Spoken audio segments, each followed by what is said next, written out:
Hello, everyone, and welcome back. Today, we're going to be talking about uh, how you will always fail with texting mind games. You remember the time when relationships was more organic, more meaningful. You talked on the phone all night. You wrote letters to each other. It was okay to compliment each other without it being some type of hidden agenda. Well, a lot has changed from then to now. You know how we could You know how you can like a person and then you keep hearing the advice from other people, don't text back right away. Make him wait. Make him think that you're busy. Let him know that you're busy so he won't think that you're too clingy. Or don't text her back right away. Texting her right away is going to make her think that you're desperate. Wait till the next day. You don't want her thinking that you're thirsty. Stay a mystery. All of these things that you hear from people that give you advice, and also things that you experience in your time where you have felt infatuation towards somebody, or you couldn't wait to hear from somebody that you wanted to talk to or that you really like, but it was not received good on the other end, and they made you feel like you were being desperate or clingy or all of those things.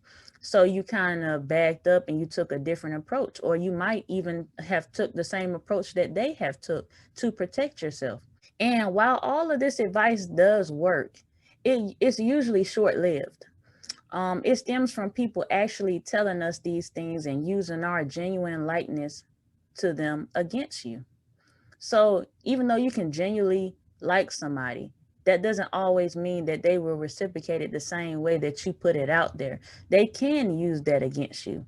And they use it against you to boost their own ego. For example, you may check on a girl or a guy throughout the day, and the person on the receiving end looks at it as a form of endearment because everybody likes to feel desired. Everybody likes to feel like you care or you're thinking about them. So they look at it as a form of endearment. But you got two types of people: the ones that will reciprocate it and the ones that will use it against you to boost their ego. Those are the ones who don't respond. They could very well be busy, but to them, they don't owe you a reason why they went MIA. They sometimes even show other people your messages to make you look like you're desperate to further boost themselves up. They basically use you for those reasons. And that's why they forget about things like how to get to know you, because attention from you gets them the fuel and the energy that they need. And that's enough for them until they start noticing you pulling away. So be careful when you are putting a lot of energy into organically and naturally, genuinely getting to know someone and thinking that they will do the same thing back in return, but you're not receiving the same thing that you're putting out, but you're still putting out more energy than that other person. Everything should be a balance. What you put in, you should get back in return. Um, I'm not speaking on people that just obsessively text you, obsessively call you, and they just kind of do it in a creepy way. But those ones that genuinely care about still courting you and still wanting to do things in a natural way. Sometimes we are taken for granted. So we actually turn into that person that doesn't respond, and we mimic the behavior that has been done to us because we didn't see the results doing it the organic way. Everything we do in life is trial and error, all while one or the other person is waiting on their phones to be rung, or they're refusing to text each other back. We don't even realize that we're taking the biggest part of getting to know each other out, and that's communication.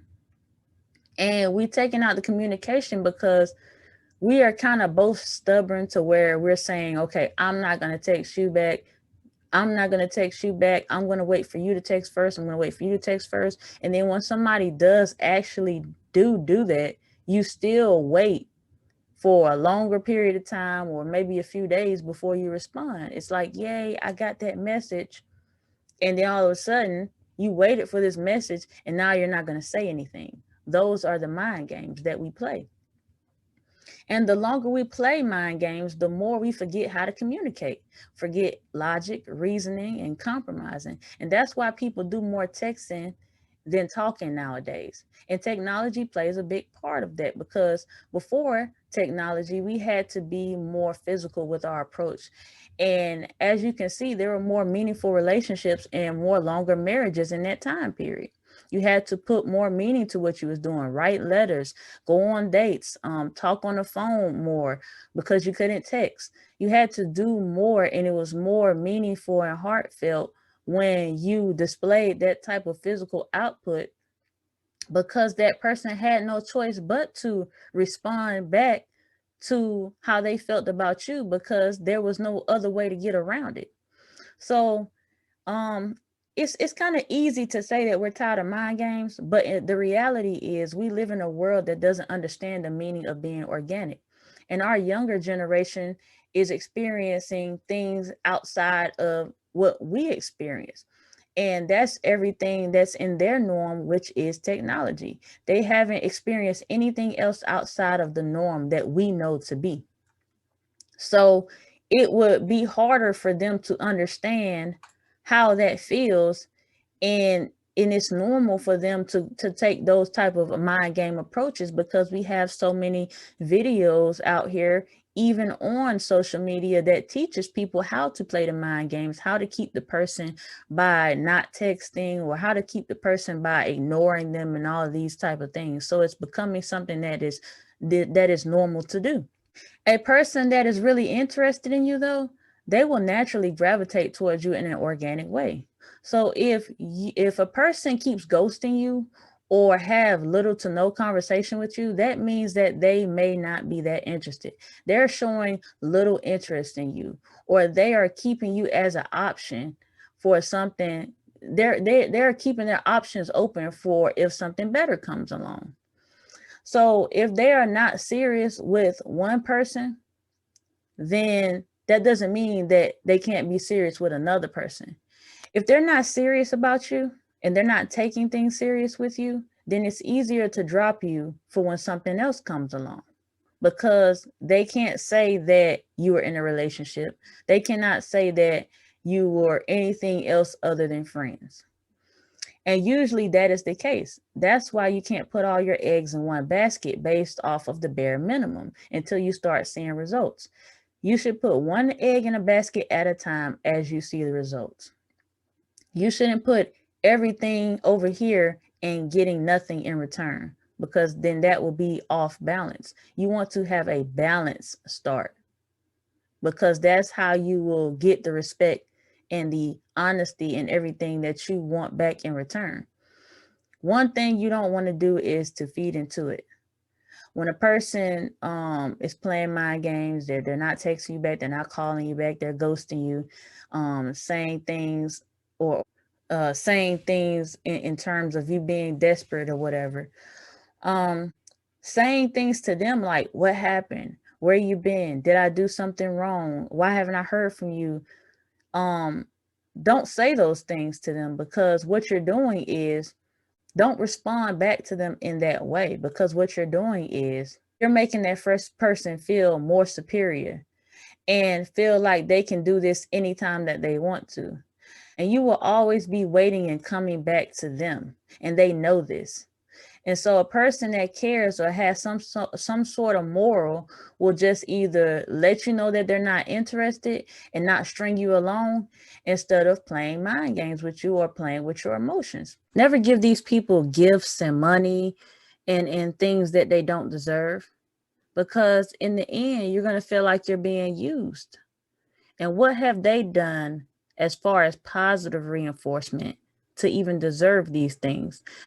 They can very well be stringing you along because you have things that they want, and they know that you're willing to give it to them if you don't want to be used. Stop being the person that is so giving when you're not getting anything back in return, and then be that person that's saying that you're being used, because you're allowing yourself to be used. When a person ghosts you, knowingly that you have feelings for them, when a person ghosts you, knowing that you have feelings for them without an explanation, that's all the answer that you need. It's good to know how they feel, but in reality, they don't owe us an explanation. They don't owe it to you to explain themselves, but you owe it to yourself to care about your well-being and to not bank on it.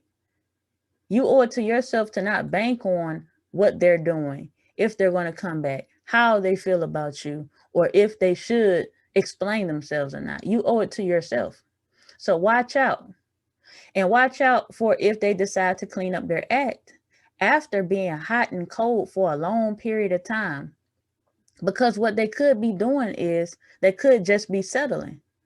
And you don't want to be the one wasting years of your life for somebody that they settled with and something that is not meaningful to them, for that meaningful person to come right along and swoop them up.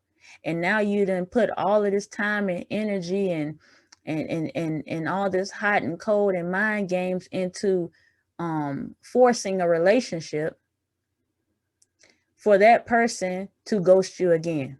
So make sure you're getting what you deserve. And I don't mean deserve in an entitled way or materialistic way, but make sure you're getting what you deserved with honesty and respect from the person that you're interested in. All right, y'all, that's it. I hope I touched up on everything. If y'all have any questions, y'all can send me an email. If y'all got another topic that y'all want me to discuss, you can comment below, or you can send it to my email as well, and I will discuss it. Till next time, like, comment, and subscribe. I'm out.